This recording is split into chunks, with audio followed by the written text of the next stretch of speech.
Sir. So அடுத்தபடியாக கதையின் நாயகன் சசிகுமார் சார். ஆக்சுவலி ஒரு சில இயக்குனர்கள் தான் வந்து ஸ்க்ரீனில் பயங்கரமாக நடித்து ஒரு பெர்ஃபார்மராகவும் வந்து நிரூபிப்பாங்க. அந்த மாதிரி ஒவ்வொரு ஃப்ரேம் பை ஃப்ரேம் தான் ஒரு நடிகன் அப்படின்றதையும் எல்லா இடத்துலையும் ப்ரூவ் பண்ணுற ஒரு இயக்குனர். ரொம்ப காதல் சினிமா மேலே. அவர் ஒரு சின்ன ரோல் பண்ணியிருந்தாலும் சரி, ஒரு பெரிய ரோல் பண்ணாலும் சரி, அவ்வளோ அழகாக அதை வந்து ஸ்க்ரீனில் கொண்டு வருவார். இன்றைக்கி பேசின எல்லாருமே சொன்னாங்க சசிகுமார் சாருக்கு தன்னுடைய கரியரில் இது ரொம்ப முக்கியமான படமாக இருக்கும் அப்படின்னு சொல்லிட்டு. அவருடைய லுக்ஸ்லேயே அது அவ்வளோ அழகாக தெரியுது. Thank you so much sir. இந்த மாதிரி கதைகள் நீங்கள் தேர்ந்தெடுத்து பண்ணுறதுக்கு ரொம்ப நன்றி. ஒரு சில வார்த்தைகள் ப்ளீஸ்.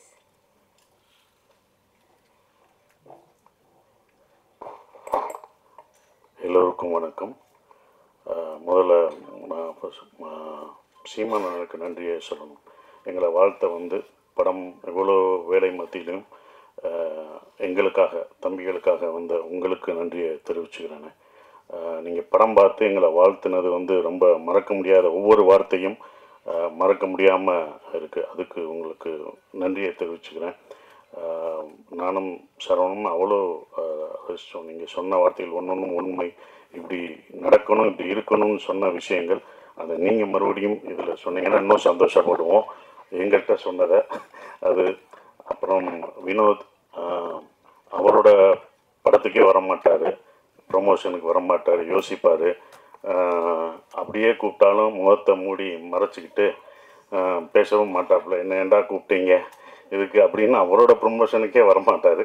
ஆனால் சரவணனுக்காக இங்கே வந்தது வந்து ரொம்ப சந்தோஷம். எங்களை வாழ்த்துனதும் வினோத் வந்து அவ்வளோ சீக்கிரம் யாரும் எந்த படத்தையும் எங்களை பற்றிலாம் சொல்ல மாட்டார். இப்போ ஆச்சரியமாக இருக்குது. சொன்னது ரொம்ப சந்தோஷமாகவும் இருக்குது. ஸோ அப்படி ஒரு படத்தில் நான் பண்ணியிருக்கோம் அப்படின்ற ஒரு விஷயம் சந்தோஷமாக இருக்குது. சந்தோஷ் எல்லாருக்கும் என்னுடைய நன்றியை தெரிவிச்சுக்கிறேன். வந்த அனைவருக்கும். இவங்கெல்லாம் சரவணோட நண்பர்கள், அவங்க எல்லாருக்கும் நன்றியை தெரிவிச்சுக்கிறேன். எங்கள் டீம் சார்பாக தெரிவிச்சுக்கிறேன். சமுத்திரகனி சகோ வர முடியாத சூழலாக இருந்தது, அது எனக்கு தெரியும். அது வந்ததுக்கும் நன்றி. பாலா சக்திவேல் சார், ஹீரோயின் எல்லாருக்குமே என்னுடைய நன்றியை தெரிவிச்சுக்கிட்டு ஒரே ஒரு விஷயந்தான் சொல்லணும். நான் அடிக்கடி சரவணனை பக்கமெல்லாம் எனக்கு ஒரு வசனம் என் படத்தில் இருந்து ஞாபகம் வரும். உங்கள் நேர்மை எனக்கு ரொம்ப பிடிச்சிருக்கு அப்படின்னு சொல்கிறது. அதுதான் சரவணனை பக்கமாக அந்த நேர்மை எனக்கு ரொம்ப பிடிச்சிருந்தது. இந்த படம் சரவணோட பொதுவாக எனக்கு சரவணன் எப்படி பிடிக்கும்னா, மற்றவங்க பிரச்சனைனா குடும்பம் பொண்டாட்டியெல்லாம் விட்டுட்டு போய் முதலாக போய் நிற்கிற ஒரு ஆள் தான் சரவணன். நானே சொல்லியிருக்கேன், எதுக்குங்க வாங்க வேலையை பார்ப்போம் அப்படின்னும். ஆனால் எல்லாத்தையும் சாப்பிட்றதெல்லாம் விட்டுட்டு போய் முதலாக போய் நிற்கிற ஆள் அவர் தான். இப்போ அவருக்கு தெரிஞ்சிருக்கும் உங்களுக்கு பின்னாடி யாராக இவங்க தான் இருக்காங்க, அது யார் நிற்கிறான்னு பார்க்கணும். ஏன்னா சினிமாவில் எல்லாருமே அவங்க கூட இருக்க மாட்டாங்க, அவங்க கூட நிற்க மாட்டாங்க. இப்போ அவங்க கூட யார் நிற்பாங்க அப்படின்றது சினிமா உங்களுக்கு ஒவ்வொரு தடவையும் கற்றுத்தரும். அதில் இருக்கும். அவங்க கூட எப்போதும் நாங்கள்லாம் இருந்தாலுமே எப்போதும் கடைசி வரைக்கும் நிற்கிறது உங்கள் மனைவி தான், கலா அக்கா தான். அந்த ஓரமாக நின்று ரசிக்கிறாங்க பார்த்தீங்களா. எந்திரிங்க, இப்போயாவது எந்திரிங்க. அவங்க தான் இந்த படத்தில் எங்களோட கஷ்டப்பட்டது. நான்லாம் கிடையாது, அந்த அடியெல்லாம் ஒன்றுமே இல்லை. நான் வருத்தப்பட்டேன்னு பாத்திரம் கழுவிட்டு இருப்பாங்க அவங்க டீச்சரு. அந்த வேலையெல்லாம் லீவை விட்டுட்டு, மன்னிச்சுக்கோங்க, அவங்க கணவருக்காக வந்தாங்க, எல்லாத்தையும் விட்டுட்டு அவங்க பாத்திரம் கழுவுறதை பார்க்கும்போது எனக்கு ரொம்ப இந்த வழியெல்லாம் ஒன்றுமே தெரியாது. ஏன்னா அவங்க பசங்க அதெல்லாம் பார்த்தோம்னா நம்ம கண்ணீர் வரும். நான் வாங்கின அடியெல்லாம் ஒன்றும் கிடையாது. அந்த அடியெல்லாம் எனக்கு பின்னால் விருதாக கூட மாறும். ஆனால் அவங்களுக்கு அது என்ன ஆகும், அவர் ஜெயிக்கணுன்ற ஒரு விஷயந்தான். கண்டிப்பாக இந்த படம் சரவணனுக்கு பெருசாக நிற்கும். அதுக்கு தான் எல்லாம் நிற்கிறோம். நான் வழி அனுப்ப போன மாதிரி தான் இந்த படத்தில் 4 நாள் நடிக்கிறதுக்கு தான் இந்த படத்துக்கே போனேன். கனியனை நடிக்கிற கேரக்டர் தான் என்னோடய கேரக்டர். வழி அனுப்ப ட்ரெயினில் ஏற்றி விட்டுரு, வாங்க நீங்களே ஏறுங்க மாதிரி. நான் வழி அனுப்ப வந்தேன்னா என்னப்பா ஏற்றிட்டீங்க, அப்படி தான் அந்த படம் இருந்தது.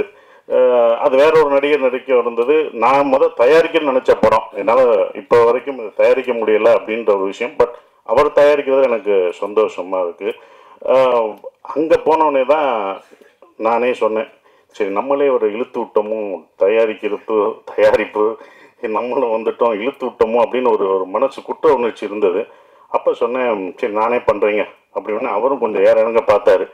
உங்களை நான் வேற மாதிரி பார்க்குறீங்க, வைரவன் கேரக்டரில் நான் அப்படி நிற்க வச்சுருக்கேன், நானே இப்படி உங்களை இறக்கி இந்த சென்ஸ் இவ்வளோ கஷ்டமான ஒரு இடத்த கொடுக்கறது, அவ்வளவுதான் உங்களை நீட்டாக அப்படி வந்து நின்னீங்க, பார்த்தீங்க, அப்படி இது பண்ணி அப்படி பார்த்ததை நீங்கள் இதில் ரொம்ப கஷ்டப்படணும், இந்த கேரக்டராக மாறணும், நீங்கள் எப்படி மாறுவீங்க அப்படின்னு சொன்னார். பண்ணுவாங்க, வாங்க ட்ரை பண்ணோம் அப்படின்னு. ஆனால் அந்த கதை எனக்கு உள்வாங்கியிருந்தேன். ஸோ ஒருக்காக பண்ணுவோன்னு உள்ளே போய் முதல் நாள் ஷூட்டிங் போனோம். ஷூட்டிங் போய் எல்லாமே முதல் நாள் ஷூட் பண்ணும்போது எல்லாம் வரணும். நான் எல்லாருக்கும் வணக்கம் வைக்கணும். ஆனால் அந்த நடிக்கிற எல்லாருமே எனக்கு வணக்கம் வச்சாங்க. வணக்கம் வணக்கம்ட்டாங்க, கட்டுன்ட்டாரு. நான் அப்புறம் அவங்ககிட்ட கெஞ்சி நீங்கள் வணக்கம் வைக்காதீங்க, நான் தான் அந்த இடத்துல வணக்கம் வைக்கணும்னு. அவங்க என்ன ஒரு நடிகராகவே பார்த்தாங்க. அப்புறம் அந்த போட்டு காமிச்சு சரியாக வரலன்னொடனே 2 நாள் கழிச்சு தான் அந்த இதுக்குள்ளே போய் கரெக்டாக நான் உள்ளே போய் அதை இவ்வளோ தூரம் நடிக்க வந்திருக்கேன். அவர் சொன்னார், நான் ரொம்ப கஷ்டப்பட்டேன் அப்படின்ற ஒரு விஷயம். ரொம்ப கஷ்டப்பட்டேன்னாரு. இஷ்டப்பட்டு தான் கஷ்டப்பட்டேன். நட்புக்காக நாங்கள் உயிரே தருவோம். அடி வாங்க மாட்டோமா என்ன? பல அடி வாங்க மாட்டோம். ஆனால் அந்த மாதிரி வாங்குறது தான் அது எனக்கு எனக்கு அது நல்ல விஷயமா அமைஞ்சிருச்சு. படம் பார்த்துட்டு நீங்கள் சொல்லுவீங்க, இதை நீங்கள் மிஸ் பண்ணாதது நல்லது அப்படின்னு சொல்லுவீங்க. ஏன்னா நீங்கள் தான் படம் பார்த்து சொல்லணும். ஏன்னா எங்கள் படத்தை நாங்களே வந்து சொல்ல முடியாது, இப்படி இருக்குது அப்படின்னு சொல்ல முடியாது, பாராட்டிக்க முடியாது. நீங்கள் படம் பார்த்து சொல்லுவீங்க. கண்டிப்பாக நான் அதை மிஸ் பண்ணலை அப்படின்ற ஒரு விஷயம்.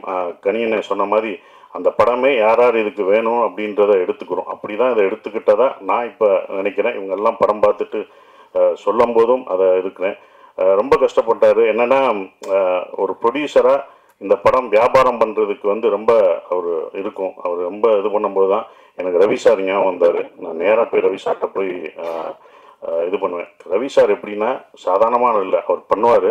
ஆனாலும் நட்பை தாண்டி அவர் வந்து காலமாட்டிலே பால் கறப்பார், காற்றுலே வெண்ணெய் அடிக்கிறவர், ரொம்ப பர்ஃபெக்டாக பார்ப்பார். அப்படி பண்ணுற ஒரு ஆள். இவர் பார்க்கும்போது எனக்கு தான் பயமாக இருந்தது, இது எப்படி இருக்கும் என்ன இருக்குன்னு. அவர் அந்த சார் பார்த்தாரு. பார்த்தோன்னே அவர் அவ்வளோ ரசிச்சார். இது இப்படி இருக்குது. ஃபஸ்ட்டு ஷாட் அந்த செருப்பு ஷாட்டை காமிச்சது யாரும் பண்ண மாட்டாங்க. அவ்வளோ ரசிக்க ரசிக்க எங்களுக்கு முதல் ரசிகர் அவர் தான். எங்களுக்கு முதல் ஒருத்தர் வந்து நாங்களாக பார்த்துக்கிட்டு இருந்தோம் இது எப்படி இருக்கும் என்னன்றது யோசிக்கணும். முதல் ரசிகர் அவர் தான். அதை ரசித்து சொல்லும்போது இவ்வளோ பண்ணியிருக்கோன்றது திருப்பி. அதுவும் இல்லாமல் அந்த குழப்பம் தீங்கிறதுக்கு 40 பேரை அவர் 40 பேரை ஃபில் பண்ணி பார்த்தாங்கல்ல, அதில் கை தட்டி எல்லாம் ரசித்து பார்த்தாங்க. ஒவ்வொரு டைலாகும் சரவணனோட டைலாக் வந்து ரொம்ப எழுத்து வந்து பயங்கரமாக இருக்கும். அந்த எழுத்து வந்து உண்மையிலே போற்றப்படும் இந்த படம் பார்க்கும்போது. என்னை பொறுத்த வரைக்கும் தேங்க்யூ சார், ரவி சாருக்கு ரொம்ப நன்றி. இந்த படத்தை இவ்வளோ தூரம் கொண்டு வந்து கர்நாடகா வரைக்கும் சார் அதை நம்மளே ரிலீஸ் பண்ணுவோம் சார், நம்மளே ஸ்ட்ரைட்டாக ரிலீஸ் பண்ணுவோம்னு அவர்கிட்ட சொல்லி அது இப்போ வரைக்கும் அதை இவ்வளோ தூரம் கொண்டு வந்துட்டுருக்காரு. ரொம்ப நன்றி. உங்களை சேர்த்து வச்சதுக்கு பாலமாக இருந்த இது அது மட்டும்தான். அந்த பாலம் ஸ்ட்ராங்காக இருக்கணும். இப்போ வரைக்கும் ஸ்ட்ராங்காக இருக்கேன், இன்னமும் ஸ்ட்ராங்காக இருக்கணும். அந்த பாலம் அந்த பேலன்ஸ் பண்ணுறவங்களுக்கு தான் தெரியும் அதோட இது. அப்படி தான் நான் இருந்துகிட்ருக்கேன். ரொம்ப சந்தோஷமாக இருக்குது. நந்தன் இந்த படம் வந்து அவ்வளோ நீங்கள் வந்து எல்லாம் சொல்லும்போது ஸ்லோவாக போகுமோ அப்படிலாம் இல்லவே இல்லை. நீங்கள் ரொம்ப ரசிப்பீங்க. நம்ம பார்க்க தவறிய மனிதர்களை பார்ப்பீங்க. நந்தன் ஒரு படம் அப்படிலாம் இல்லை, ஒரு பதிவு. சரவணன் வாழ்க்கையிலையும் நான் இதில் நடித்ததில் எனக்கும் ஒரு பதிவான ஒரு படத்தில் நான் நடிச்சிருக்கேன். ஒரு பதிவில் நான் இருக்கேன்றதில் ரொம்ப சந்தோஷப்படுறேன். எல்லாருக்கும் என் நன்றியை தெரிவிச்சுக்கிறேன். அப்புறம் ஜிப்ரான் வந்து இதில் அந்த மியூசிக் நான் நடக்கும்போது இந்த ஒன்று யோசிப்போம், நம்ம நடையை மாற்றணும் அப்படின்னு. இந்த படத்தில் நடையெல்லாம் மாற்றி நம்ம ஸ்லோவாக நடந்தோம், இதுக்கு ஒரு மியூசிக் இப்படி வைப்பாங்க அப்படின்னு நினச்சி நம்ம பண்ணுவோம். டைரக்டரும் அப்படி எடுப்பார். ஆனால் அவர் அது ஒரு பேங்காக போட்டு மாற்றினார். ஜிப்ரான் தான் இந்த படத்தை இன்னமும் பிரம்மாண்டமாக்குனது. அந்த மியூசிக்கில் நீங்கள் மியூசிக் பார்க்கும்போது படத்துக்கும் அந்த மியூசிக்கும் வேற ஒரு இது தெரியும், ஆப்போசிட்டாக இருக்கும். அப்படி பிரம்மாண்டமாக்குன ஜிப்ரானுக்கு என்னுடைய நன்றிகளை தெரிவிச்சுக்கிறேன். நன்றி, வணக்கம்.